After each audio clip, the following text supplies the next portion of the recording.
मित्रों नमस्कार, मैं हूं राकेश कुमार। आप देख रहे हैं मत अभिमत।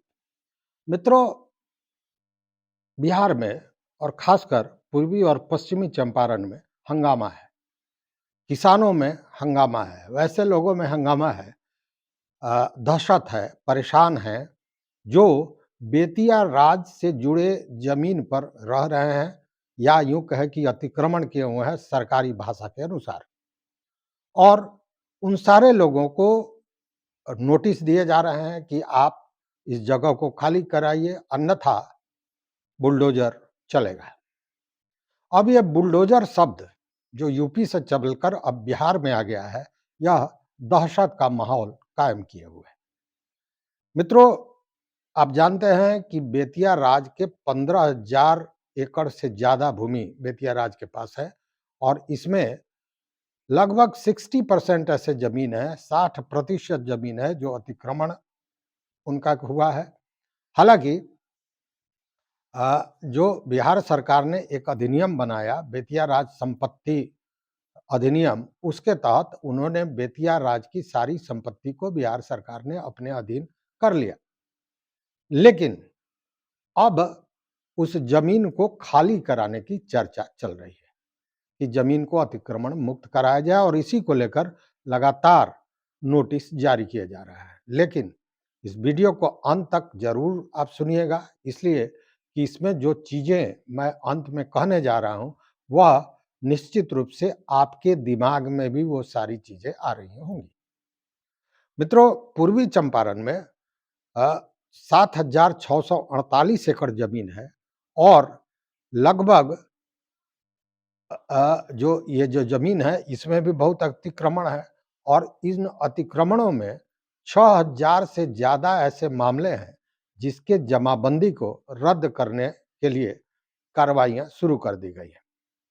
दूसरी ओर भूमि सुधार विभाग के जो या राजस्व अपर समाहर्ता हैं मुकेश सिन्हा, उनका यह कहना है कि बिहार सरकार ने जो नीतीश कुमार की जो 7 निश्चय पार्ट 3 है, उसके तहत ये जो जमीन का जो अतिक्रमण मुक्त कराया जाएगा, सरकार अपने पास लाएगी, उसका उपयोग उन योजनाओं में की जाएगी ताकि युवाओं को रोजगार दिया जा सके और उद्योग का विस्तार बिहार में किया जा सके। ठीक है, ये सारी चीजें अपने जगह पे ठीक है और इसी को लेकर चरणबद्ध तरीके से अतिक्रमण को मुक्त कराने की चर्चा की जा रही है। यह जो जमीन है 7648 एकड़, इसमें कुछ जमीन ऐसे हैं जो बड़े-बड़े प्लॉट के रूप में है, कहीं 50 एकड़ है, कहीं 100 एकड़ है। तो वैसे लगभग 16 से 51 एकड़ भूमि को चिन्हित किया गया है, जो जो एक प्लॉट में है, चक में है। अब यही कहा गया है कि या तो नोटिस जारी किया गया है कि या तो आप स्वेच्छा से इसे खाली कर दें, अन्यथा बुलडोजर की कार्रवाई होगी। यह मामला केवल पूर्वी चंपारण का नहीं है, पश्चिमी चंपारण की भी यही स्थिति है। पश्चिमी चंपारण में भी कई लोगों को, सैकड़ों हजारों लोगों को यह नोटिस जारी किया गया है। पिपरासी अंचल में 746 एकड़ जमीन है और इसमें 80 लोगों को नोटिस दिया गया है जिन्होंने अतिक्रमण कर रखा है। दूसरी ओर मधुबनी अंचल है, वहां भी 23 एकड़ से ज्यादा जमीन है बेतिया राज की। सिकटा में 300 लोग ऐसे हैं जिनको नोटिस दिया गया है, ये अंचल है सिकटा। वहीं भितहा में जो जमुनिया गांव है उसमें 80 लोगों को बताया गया है कि ये इन्होंने जमीन अतिक्रमण कर रखा है और उनको नोटिस दी गई है। वहीं भुईधरवा में 115 लोगों को नोटिस दिया गया है। मछाहा में, डीही पकड़ी में, खरवा पंचायत में सैकड़ों लोग ऐसे हैं जिनका घर बना हुआ है और उनको नोटिस दिया गया है कि उन्होंने अतिक्रमण कर रखा है, वो अतिक्रमण को हटावें, अन्यथा बुलडोजर चलाया जाएगा। इसमें बहुत से ऐसे लोग हैं जिन्होंने कहा कि यह जमीन उनको पट्टे पर मिला है, बेतिया राज कार्यालय द्वारा दिया गया है। कुछ लोग बेतिया राज से जुड़े कर्मी के, माने उनके पूर्वज बेतिया राज के कर्मी रहे हैं, तो उनका कहना है कि बेतिया राज द्वारा ये उनको दिया गया है। तो ऐसी कई मामले दिखाई दिए। अब देखने वाली बात यह है कि यह जमीन बिहार सरकार के अधीन हो गई है। बिहार सरकार अतिक्रमण मुक्त कराना चाहता है। अगर किसी ने बिना किसी कागज़ात के, बिना किसी मल्कियत के दस्तावेज़ के ज़मीन पर अतिक्रमण किया है, तो निश्चित रूप से यह गलत है। लेकिन कुछ चीज़ें यहाँ बड़ी महत्वपूर्ण है और यह प्रश्न उठना ही चाहिए। देखिए मित्रों, यह शुरुआत कब हुई?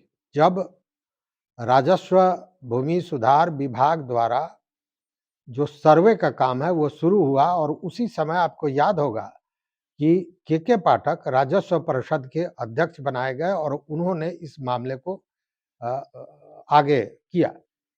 बेतिया बजाबते राज में उन्होंने 6-7 राजस्व पदाधिकारियों को भेजा, सारे ज़मीन का को खंगाला उन्होंने, जो पुराने दस्तावेज़ थे उनका डिजिटलीकरण किया गया, सारे चीज़ों को खोज करके, सर्वे करके और ज़मीन निकाला गया।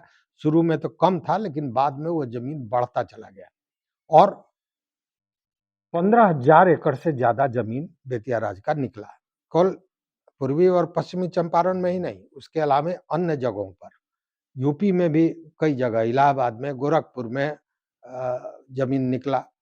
तो यह बात होने लगी कि ये जो ज़मीन है, इस पर 1 नहीं, 2 नहीं, 100 नहीं, 50 नहीं, हज़ारों हज़ार की संख्या में लोग अपना घर बनाए हैं, वहाँ पे हैं।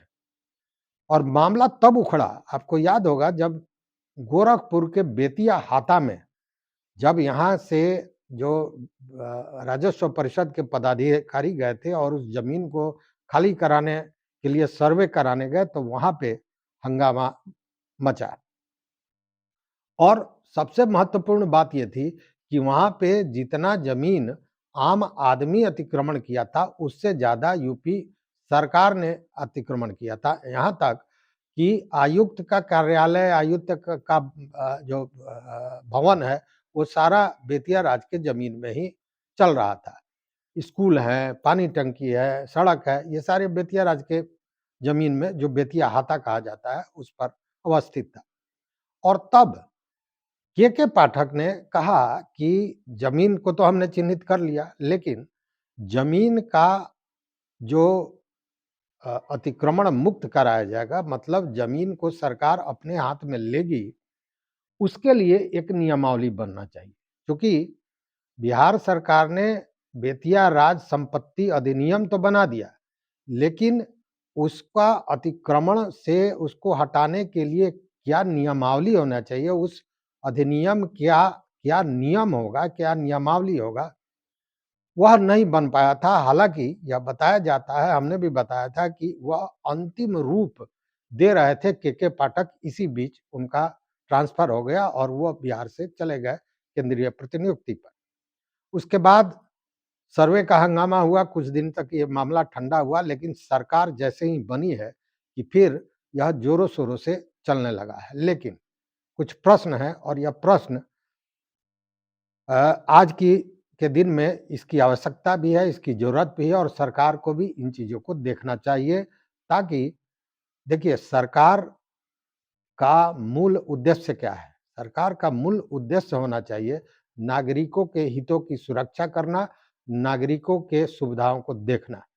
लेकिन यहाँ कहीं न कहीं स्थिति ये बन रही है कि सरकार, आपको याद होगा चुनाव के पहले भी ये चर्चाएँ चल रही थी, जब सर्वे हुआ था तब।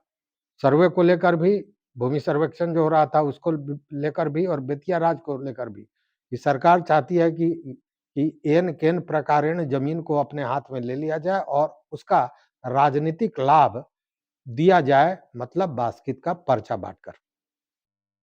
लेकिन उस समय इतना हंगामा हुआ और स्थितियाँ परिस्थितियाँ नहीं बनी, वो काम नहीं हुआ। लेकिन अब फिर अतिक्रमण मुक्त कराया जा रहा है, लेकिन वह जो उद्देश्य था, वह याद कीजिए कि जिनके पास ज़मीन नहीं है, उनको रहने के लिए ज़मीन भी दी जाए, जो लगभग 3 डिसमिल देने की का प्रावधान इसी तरह का है। लेकिन कुछ सवाल हैं। सवाल ये कि सबसे पहले कि इसके लिए क्या कोई नियमावली बना है? और अगर नियमावली बना है, तो उस नियमावली को पब्लिक प्लेटफ़ॉर्म पे रखना चाहिए, पब्लिक डोमेन में आना चाहिए कि लोग समझ पाएँ कि किस तरह की ज़मीन पर उनकी मलकियत साबित हो सकती है, उनकी मलकियत रह सकती है और किस तरह की ज़मीन को अवैध माना जाएगा, वो अतिक्रमण माना जाएगा और उस पर से हटना लाज़मी होगा, कानूनन उन पर उस पर से उनको हटना ही होगा। यह बात उनको जाननी चाहिए। और अगर कोई दस्तावेज़ देता है, वो चाहे किसी भी तरह का दस्तावेज़ हो उस ज़मीन की मलकियत को लेकर, तो यह भी कि सरकार को, विभाग को इसकी सूक्ष्मता से जाँच करनी चाहिए कि आखिर वह दस्तावेज़ कितना सही है और उसकी मलकियत कितनी सही है। दूसरी ओर कि अगर किसी ने बंदोबस्त किया है, तो वो पदाधिकारी किस आधार पर, किस कागज़ात के आधार पर उस ज़मीन को, बेतिया राज के ज़मीन को बंदोबस्त किया गया है और अगर जाँच में वो बंदोबस्त गलत पाया जाए तो निश्चित रूप से उस अधिकारी पर क्या कार्रवाई होगी, यह भी महत्वपूर्ण प्रश्न है। चूँकि लोग कई जगह इस तरह की बातें आई हैं कि अपने लोभ में किसी पदाधिकारी ने ले-दे के, इधर-उधर करके कुछ भ्रष्टाचार करके और ज़मीन तो बंदोबस्त कर दिया और आज वह व्यक्ति को नोटिस दिया जा रहा है उसी प्रशासन द्वारा कि यह अवैध कब्जा है, यह अतिक्रमण है, इसको मुक्त कीजिए। तो ऐसे लोगों पर क्या कार्रवाई होगी? यह भी एक बड़ा प्रश्न है। दूसरी ओर मामला कब का है ये अंदाज कीजिए। कोर्ट ऑफ वार्ड्स 1897 में बना था, के अधीन बेतिया राज चला गया था। मतलब 128 साल के लगभग का मामला है। इस बीच में जमीन कई बार खरीद-बिक्री इसका हुआ है। बेतिया राज के बहुत से ऐसे जमीन हैं, जिनकी खरीद-बिक्री 4 बार, 5 बार, 7 बार, 10 बार तक हुए हैं।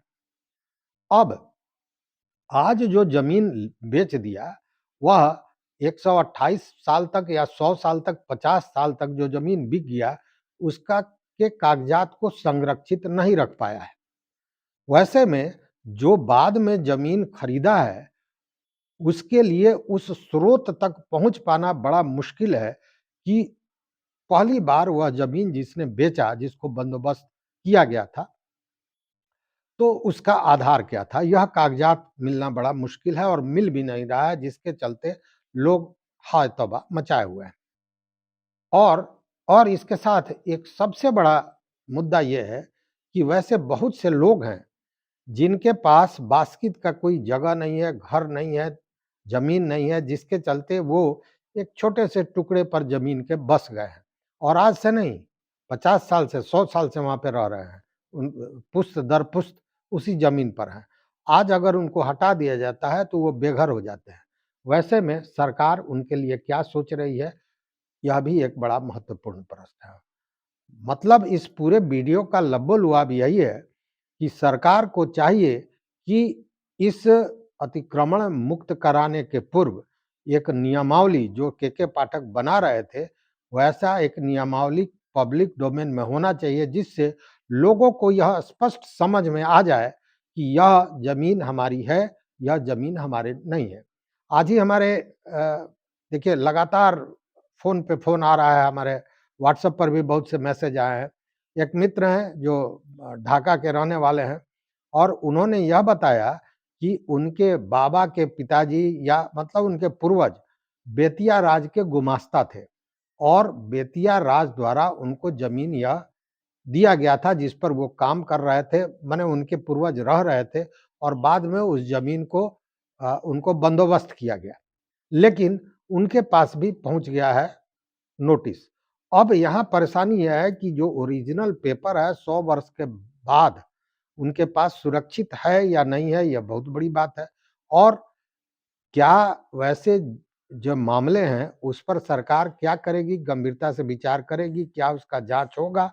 और दूसरी बात यह भी है कि क्या जाँच के लिए पूर्ण कागज़, सारे दस्तावेज़ बेतिया राज के पास उपलब्ध हैं?